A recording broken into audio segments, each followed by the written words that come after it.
वाणी दोहों, चौपाइयों, शब्दों के रूप में बोली गई है। इसमें पद्य भाग में राग तथा पद के अनुसार वाणी बोली जाती है। यह अमृतवाणी क्षेत्रीय भाषा में है। क्षेत्रीय भाषा यानी हरियाणवी भाषा में है, जिससे भावार्थ को समझना जनसाधारण के वश की बात नहीं है। यानी गुरुदेव भगवान कह रहे हैं कि ये जो तीनों समय की जो आरती है, इनमें जो वाणियां हैं, जो गरीबदास जी महाराज जी के सदग्रंथ साहिब से ली गई हैं और कबीर परमेश्वर जी के कबीर सागर से ली गई हैं, ये क्षेत्रीय भाषा में हैं, जिससे भावार्थ को समझना जनसाधारण के बस की बात नहीं है। यानी ये जनसाधारण शब्द जो परमात्मा ने यूज किया है, इसको हमने समझना है। जनसाधारण के बस की बात नहीं है। इसका मतलब सतगुरु रामपाल जी परमेश्वर जी ही एकमात्र वो शक्ति हैं, वो परमेश्वर हैं, वो खुदा हैं, वो तत्वदर्शी संत हैं जो इन वाणियों का खुलासा कर सकते हैं। यानी स्वयं कबीर परमात्मा ही इन वाणियों का खुलासा सही सही से कर सकता है, अन्य जन साधारण के वश की बात नहीं है।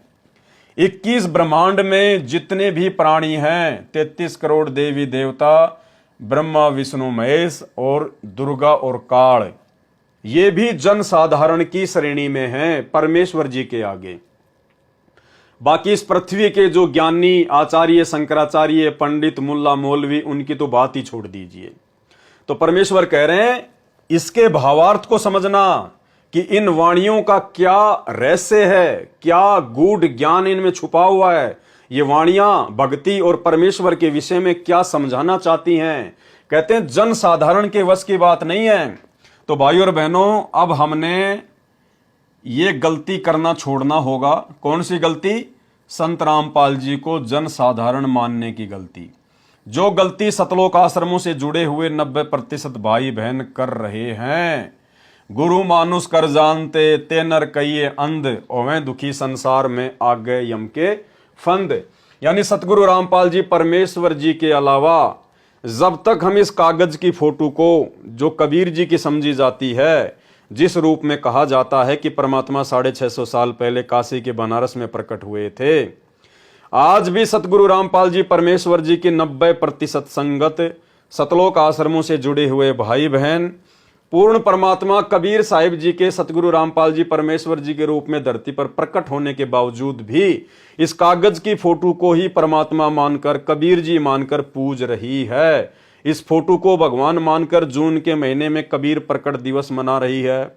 इस फोटो को अपने घर पर रखती है, इसके आगे दीपक जलाती है, तीनों समय की आरती करती है।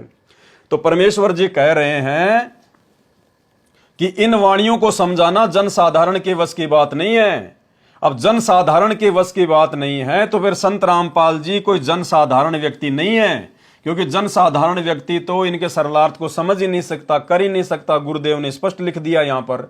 और 21 ब्रह्मांड में सतगुरु रामपाल जी परमेश्वर जी के अलावा सब के सब जनसाधारण हैं, मनुष्य हैं, 2 कोटि के जीव हैं।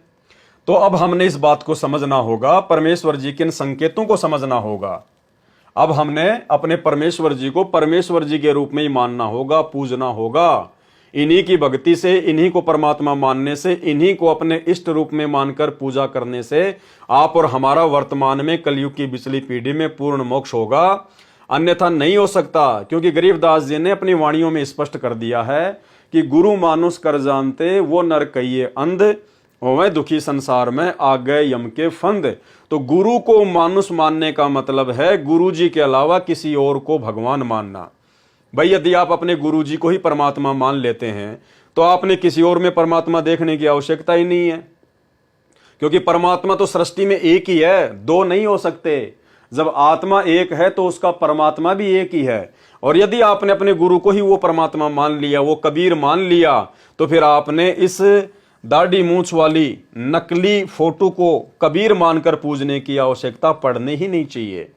और जब तक आप इस फोटो को भगवान मानते हैं, इसको पूजते हैं, इसको दंडवत करते हैं, अपने घर पर रखते हैं, इसका प्रकट दिवस मनाते हैं, तो यही समझा जाएगा कि अभी तक आपने अपने गुरुदेव भगवान को केवल जन साधारण की श्रेणी में रखा हुआ है। केवल आप अपने गुरु जी को मानुष मानते हैं, परमात्मा नहीं मान पाए। जिससे भावार्थ को समझना जन साधारण के वश की बात नहीं है। इस अमृतवाणी की भाषा साधारण है परंतु रहस्य गहरा है। तत्वदर्शी संत ही इस अमृतवाणी का यथार्थ अनुवाद कर सकता है। और गरीबदास जी महाराज जी के द्वारा और कबीर परमेश्वर जी के द्वारा इन वाणियों को लिखे हुए सैकड़ों वर्ष हो चुके हैं। 650 साल पहले कबीर परमेश्वर जी ने धर्मदास जी को निमित्त बनाकर कबीर सागर लिखवाया और लगभग 300 वर्ष पहले श्री गोपाल दास जी को निमित्त बनाकर आदरणीय गरीबदास जी महाराज जी ने सदग्रंथ साहिब की रचना करवाई, जिन 2 ग्रंथों की वाणियां इस भक्ति बोध में हैं। तो परमेश्वर क्या कह रहे हैं कि तत्वदर्शी संत ही इस अमृतवाणी का यथार्थ अनुवाद कर सकता है। यानी जिस महापुरुष ने ये वाणियां लिखवाई हैं, जिस महापुरुष की ये वाणियां है, वही महापुरुष तत्वदर्शी संत की भूमिका करके इन वाणियों को समझा सकता है, इन वाणियों को खोल सकता है। क्योंकि अपने द्वारा रची गई सृष्टि की यथार्थ जानकारी वो कबीर परमात्मा स्वयं ही संत रूप में प्रकट होकर, जिंदा महात्मा के रूप में प्रकट होकर या किसी भी साधु के रूप में प्रकट होकर स्वयं ही ठीक ठीक बता सकता है। दूसरा कोई भी इन वाणियों का भेद नहीं खोल सकता। तो आज सतगुरु रामपाल जी परमेश्वर, जो कि स्वयं ही कबीर भगवान है, कबीर परमात्मा है, आप और हमारा सौभाग्य कि परमेश्वर कलयुग की पिछली पीढ़ी में आप और हमारे पूज्य गुरुदेव भगवान के रूप में प्रकट हैं, जो तत्वदर्शी संत की भूमिका भी कर रहे हैं। और उन्होंने ही इन वाणियों का ठीक ठीक अनुवाद किया है। अन्यथा इतने कबीरपंथी हैं, इतने आचार्य और शंकराचार्य हैं, गरीबदास जी के पंथ में भी सैकड़ों की संख्या में साधु महात्मा हैं।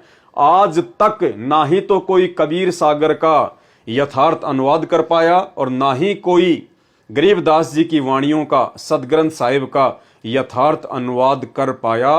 केवल सतगुरु रामपाल जी परमेश्वर ही ना केवल कबीर सागर का, ना केवल सदग्रंथ साहिब का, सभी धर्मों के सभी सदग्रंथों का यथार्थ अनुवाद कर चुके हैं, जो जन साधारण के पास में उपलब्ध हैं। तो इससे भी यह सिद्ध हो जाता है कि सतगुरु रामपाल जी परमेश्वर, जो वर्तमान में तत्वदर्शी संत की भूमिका में हैं, ये स्वयं ही कबीर परमात्मा है, कबीर भगवान है। जैसे श्री मद् भगवत गीता के श्लोक हैं, ऐसे ही भक्ति बोध में लिखी अमृतवाणी के दोहे श्लोक हैं। श्री मद् भगवत गीता को लिखे लगभग 5500 वर्ष हो चुके हैं। सैकड़ों अनुवादकों ने वर्षों पूर्व हिंदी या अन्य भाषाओं में अनुवाद भी कर रखा है, परंतु किसी का अनुवाद भी प्रकरण के अनुरूप नहीं है। यानी वो वाणियां कहना क्या चाह रही हैं, उसके अकॉर्डिंग किसी का भी अनुवाद नहीं है। सबने अपने अपने मत अनुसार जैसा भी उनको समझ में आया उसी प्रकार से उन्होंने अपना मनमाना अनुवाद कर दिया, जिस कारण से अर्थों के अनर्थ कर रखे हैं। उदाहरण, गीता अध्याय 7 श्लोक 18 तथा 21 में अनुत्तम शब्द है। अनुत्तम का मतलब होता है घटिया, अश्रेष्ठ, जिसका अर्थ अति उत्तम किया है, जबकि अनुत्तम का अर्थ अश्रेष्ठ, घटिया होता है।